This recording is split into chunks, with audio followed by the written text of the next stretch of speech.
Hello students, welcome back to the next video of business study. ये है business study का second part, that is part B के ऊपर first video.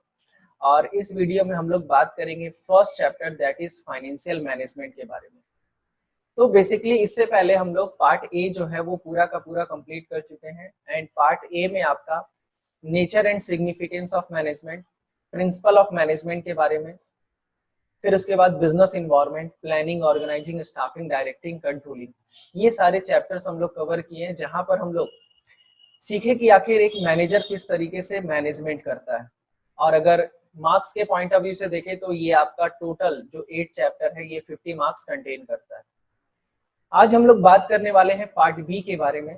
और part B में basically आपको मैनेजमेंट तो पढ़ लिए, यहाँ पर हम लोग बेसिकली सीखेंगे फंड के बारे में कि आखिर एक कंपनी पैसा कहां से लाता है, फिर उसके बाद पैसा कैसे यूटिलाइज करेगा।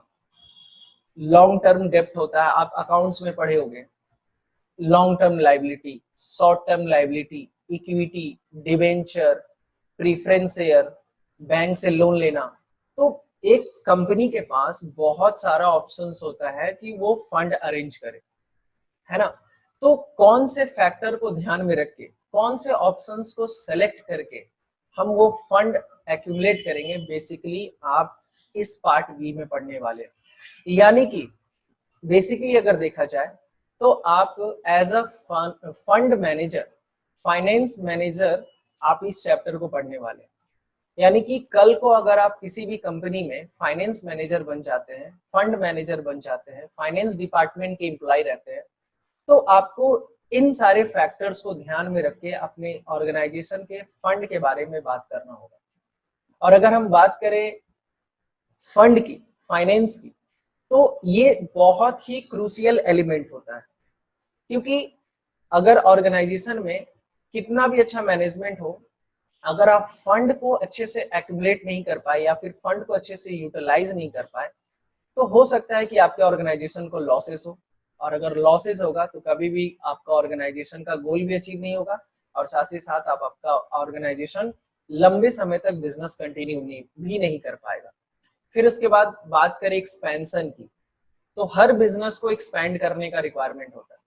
हर बिजनेस चाहता है कि हम अपने बिजनेस को एक्सपैंड करें, ग्रोथ पे दें, है ना, न्यू सेगमेंट में इंटर करें, न्यू फैक्ट्री सेटअप करें, है ना। और कहीं ना कहीं इसके लिए फंड का रिक्वायरमेंट होता है।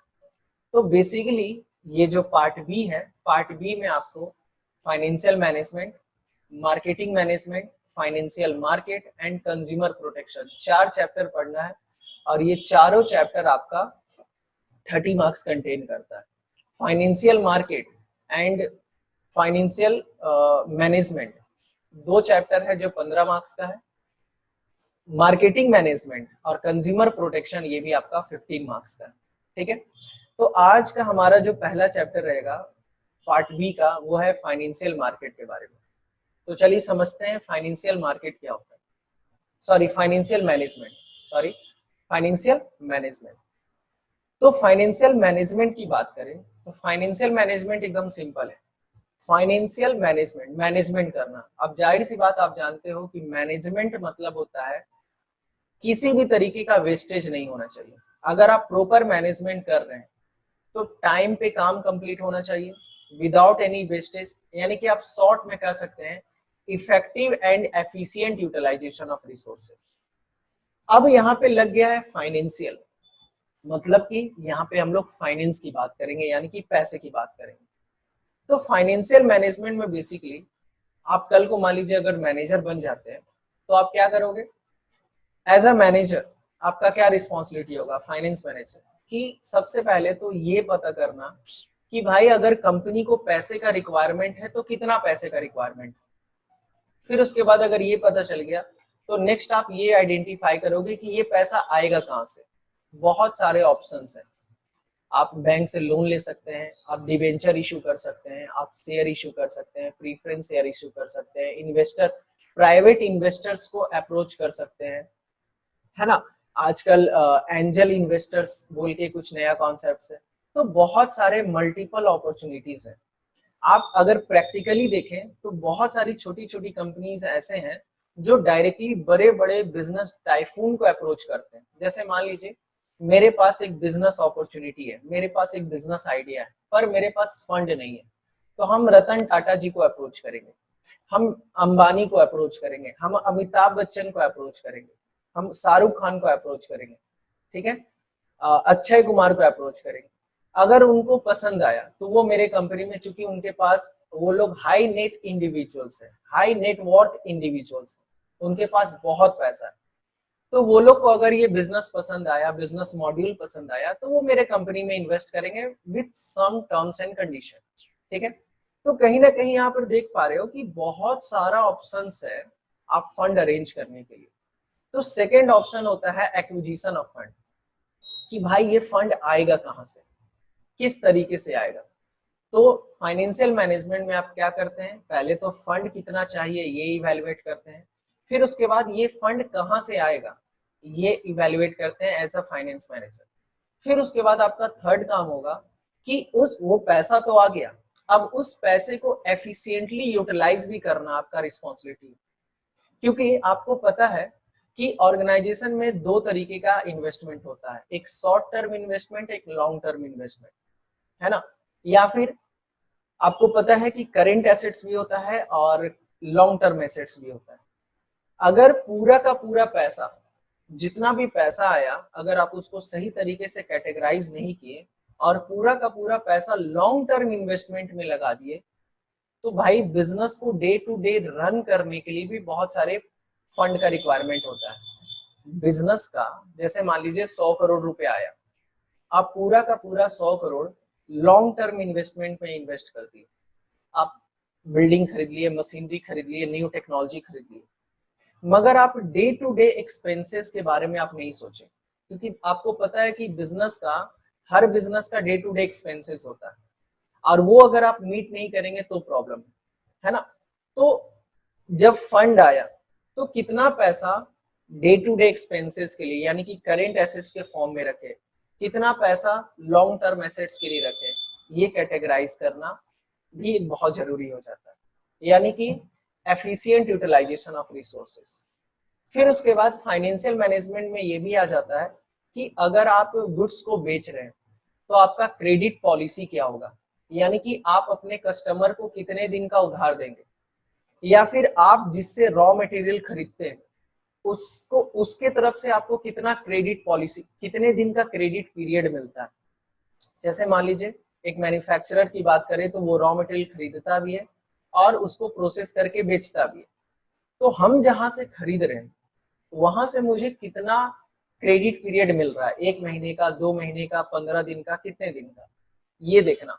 और ये भी देखना कि हम जिस कस्टमर को बेच रहे हैं उसको कितने क्रेडिट पीरियड हम दे रहे हैं, तो इसके बीच में भी बैलेंस बना के रखना।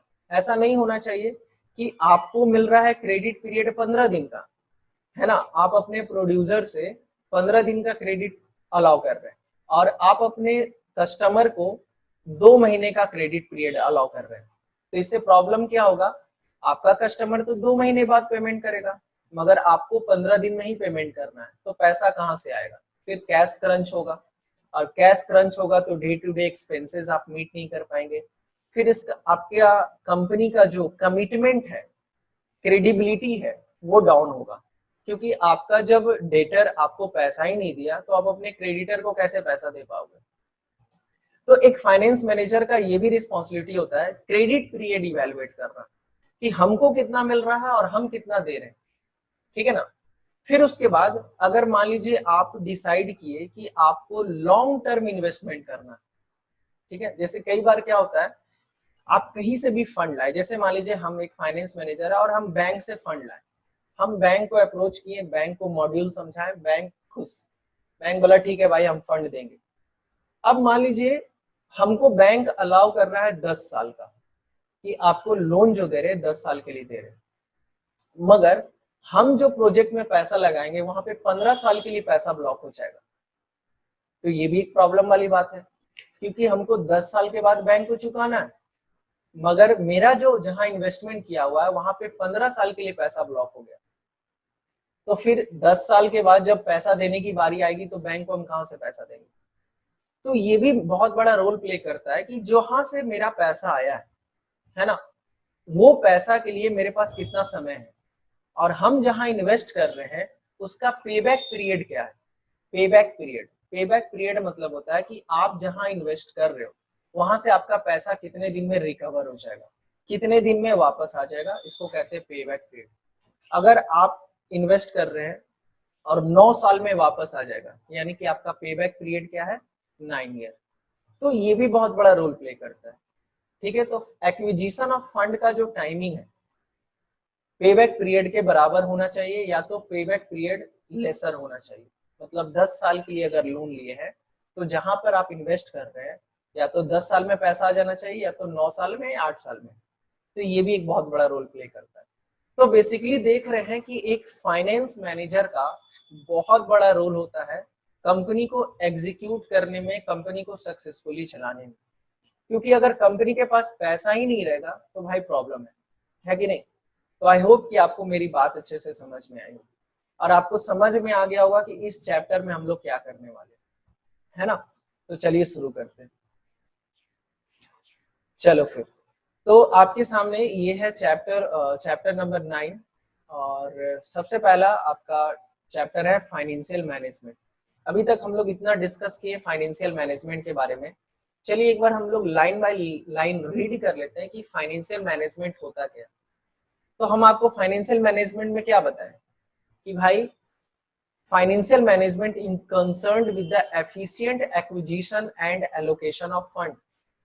एफिशिएंट एक्विजिशन मतलब सही तरीके से फंड को अरेंज करना, सही तरीके से फंड को अरेंज करना और उसके सही तरीके से एलोकेट भी करना। मतलब कि पैसा कहाँ से आ रहा है ये भी प्रॉपरली इवेलुएट करेंगे, और पैसा कहाँ जा रहा है ये भी ढंग से हम लोग, है ना। In other word, financial management is concerned with the flow of fund and involve decision related to procurement of fund, है ना।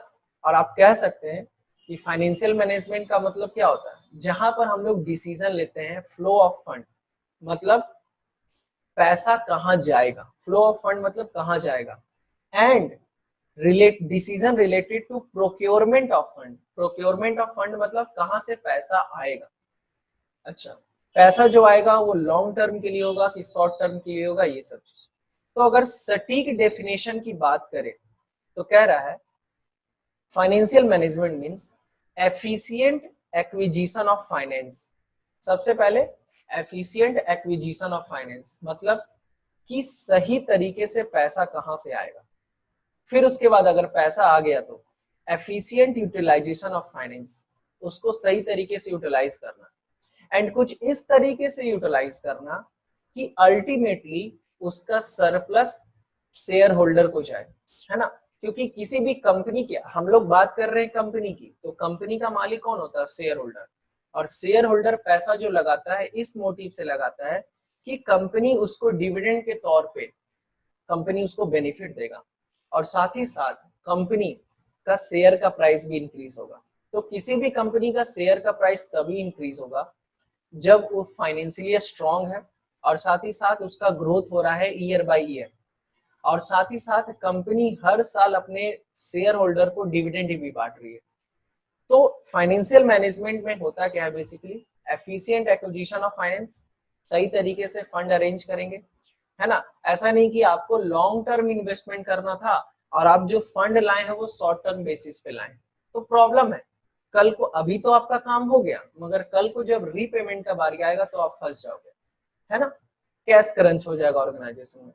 फिर efficient utilisation of finance, and कह रहा है efficient distribution and disposal of surplus for a smooth working of company.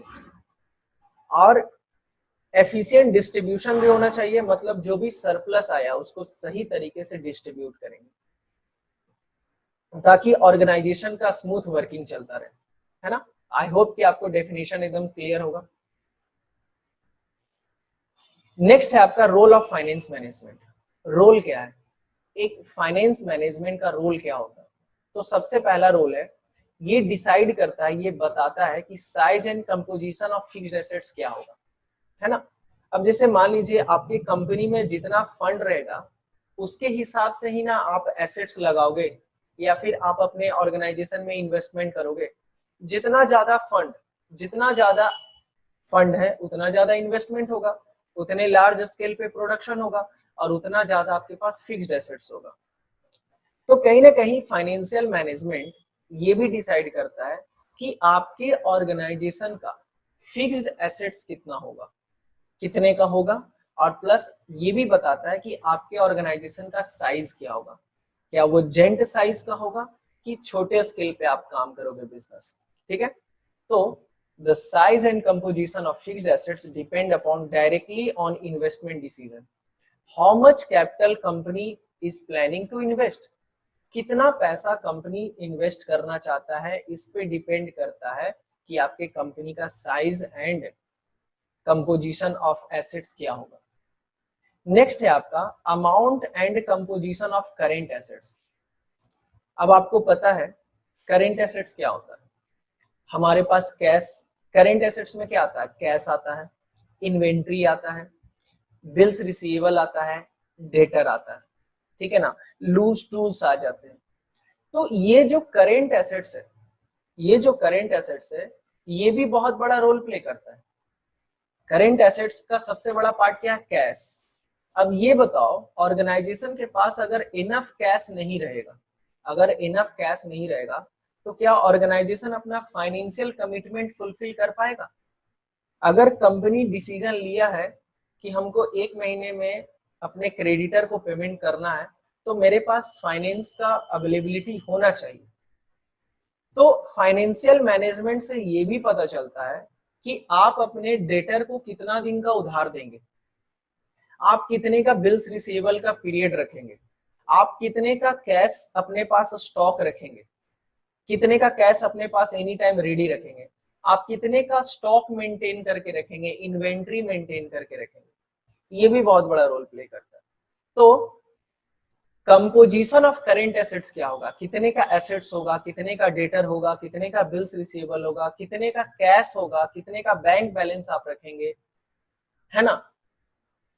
Spontaneity में किसी भी तरीके का खर्च आया तो उसको कैसे आप मीट करेंगे, कंपनी का क्रेडिट पॉलिसी क्या होगा, कंपनी किस तरीके से इन्वेंट्री को मैनेज करेगी, ये भी हाईली डिपेंड करता है फाइनेंशियल मैनेजमेंट पे, है ना। तो सेकंड आपका क्या कह रहा है, amount and composition of current assets. ठीक है, तो फाइनेंशियल मैनेजमेंट से ये भी पता चलता है कि आपके ऑर्गेनाइजेशन का करेंट एसेट्स कितना होगा और करेंट लायबिलिटी कितना होगा और कितने का एसेट्स कितने का स्टॉक मेंटेन करेगा। ये सब आप पढ़ लेना, हम पूरा आपको बता दिए हैं, इसमें किसी भी तरीके का पॉइंट छूट नहीं रहा। थर्ड पॉइंट कह रहा है कि अगर आप फाइनेंशियल मैनेजमेंट परफॉर्म करते हैं, फाइनेंशियल मैनेजमेंट एक्टिविटी परफॉर्म करते हैं तो आप यहाँ पर ये भी डिसीजन लेते हैं कि long term and short term finance कहाँ से आएगा, कहाँ से आएगा, है ना। आपको पता होना चाहिए कि अगर हम कहीं से पैसा ला रहे हैं लॉन्ग टर्म फाइनेंस के लिए, लॉन्ग टर्म के लिए, जैसे मान लीजिए मेरी कंपनी को 10 साल के लिए पैसे का रिक्वायरमेंट, 15 साल के लिए रिक्वायरमेंट है, तो ये लॉन्ग टर्म में आ जाएगा।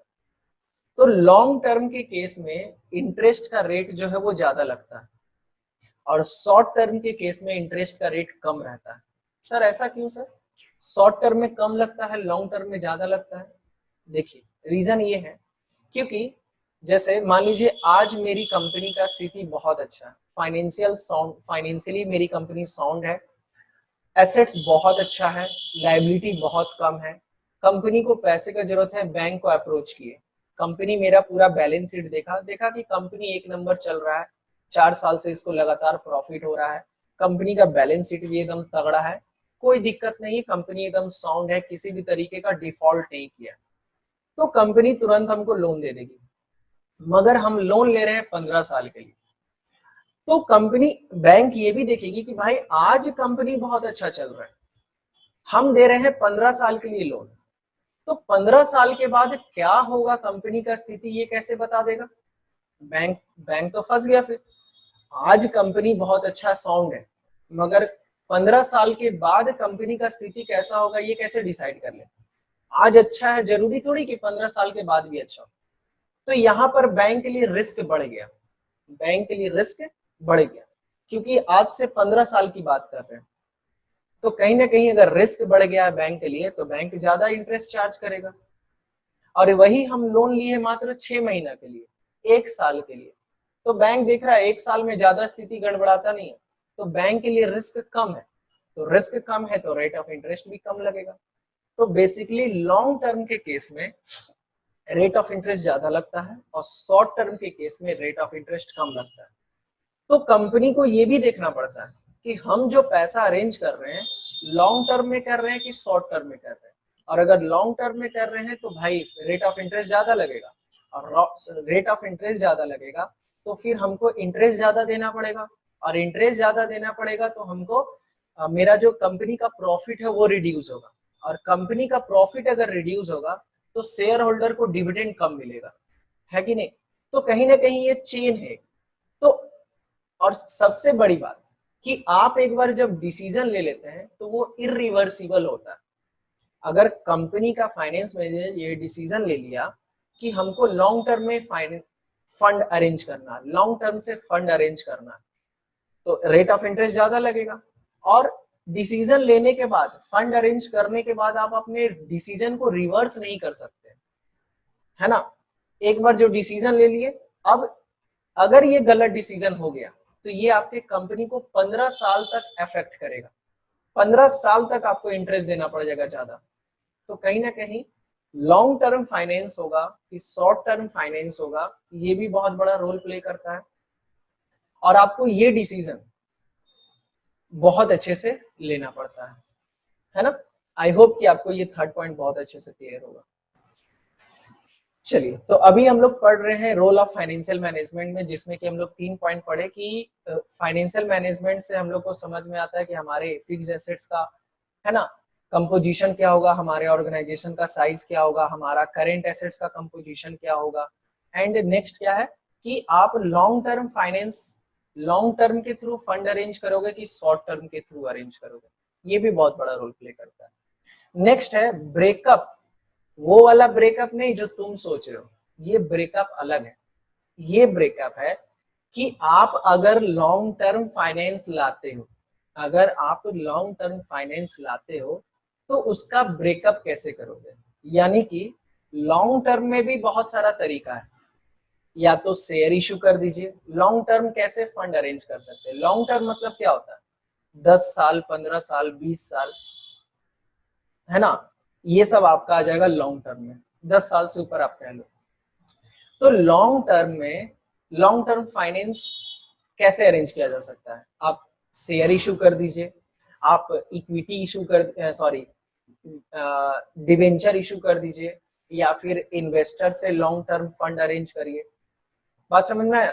तो लॉन्ग टर्म फाइनेंस का बहुत सारा तरीका है, शेयर इशू कर देना, डिवेंचर इशू कर देना, बोरोड फंड, ओनर्स फंड, अलग अलग तरीके का फंड होता है। तो कितना पैसा शेयर से आएगा, कितना पैसा डिवेंचर से आएगा, कितना पैसा प्रीफरेंस शेयर से आएगा, इसका ब्रेकअप करना को कहते हैं लॉन्ग टर्म फाइनेंस का ब्रेकअप करना। आप जो सोच रहे हो ब्रेकअप, वो वाला ब्रेकअप नहीं है ना।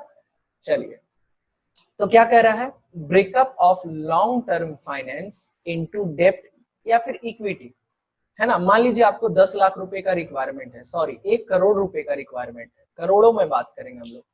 तो 1 करोड़ में कितना पैसा इक्विटी से आएगा और कितना पैसा डेट से आएगा, ये भी बहुत बड़ा रोल प्ले करता है ना। आपको आगे हम सिखाएंगे और दिखाएंगे कि अगर आप पूरा का पूरा 1 करोड़ रुपया इक्विटी से ले आते हैं तो भी आपका अर्निंग घटेगा, और अगर पूरा का पूरा 1 करोड़ रुपया डेट से लेके आते हैं तो भी आपका कंपनी का जो प्रॉफिटेबिलिटी है उस पर इम्पैक्ट पड़ेगा। तो कितना पैसा डेट से लाना है और कितना पैसा इक्विटी से लाना है, ये कुछ फैक्टर्स हैं, उनको ध्यान में रखते हैं, और उनको ध्यान में रख के हम लोग इवेलुएट करते हैं। एक फाइनेंस मैनेजर इवेलुएट करता है कि कितना पैसा डेट से, यानी कि लोन, डेट मतलब क्या, लोन लेके आएगा, और कितना पैसा ओनर्स फंड के थ्रू आएगा, यानी कि शेयर के थ्रू आएगा। ठीक है, तो देखिए क्या कह रहा है। firm can raise long term debt by issue of equity share as well as issue of debenture.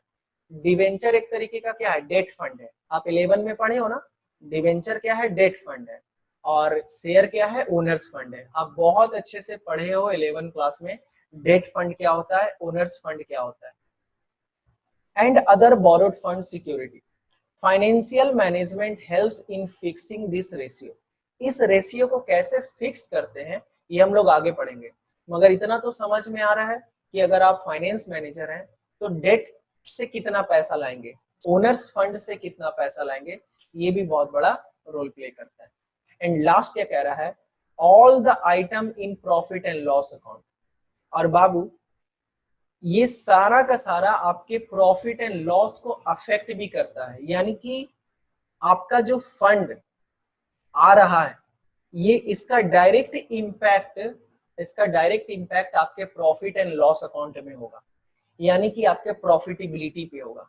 क्योंकि अगर आप पूरा पैसा लोन लेके आ गए, पूरा पैसा लोन के तौर पे ले आए, तो आपका इंटरेस्ट का बर्डन बढ़ेगा, और इंटरेस्ट का बर्डन अगर बढ़ेगा तो फिर आपका प्रॉफिट घटेगा। या फिर आपके ऑर्गेनाइजेशन में अननेसेसरी का एसेट्स खरीदा गया है, तो आपको पता है अगर अननेसेसरी का एसेट्स खरीद लिए हैं और उसको यूज प्रॉपर तरीके से नहीं कर रहे हैं, इसका ये मतलब नहीं है कि डेप्रिसिएशन चार्ज नहीं होगा, डेप्रिसिएशन चार्ज होगा। और अननेसेसरी का एसेट्स पे आप डेप्रिसिएशन चार्ज कर रहे हैं तो डेप्रिसिएशन चार्ज करने के कारण भी आपका प्रॉफिट घट जाता है।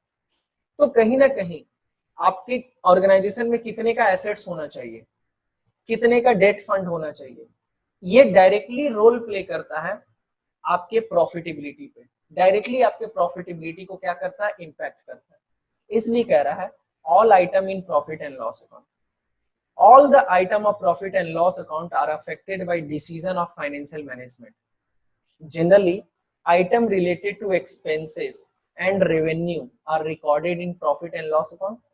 Or if we pay more interest,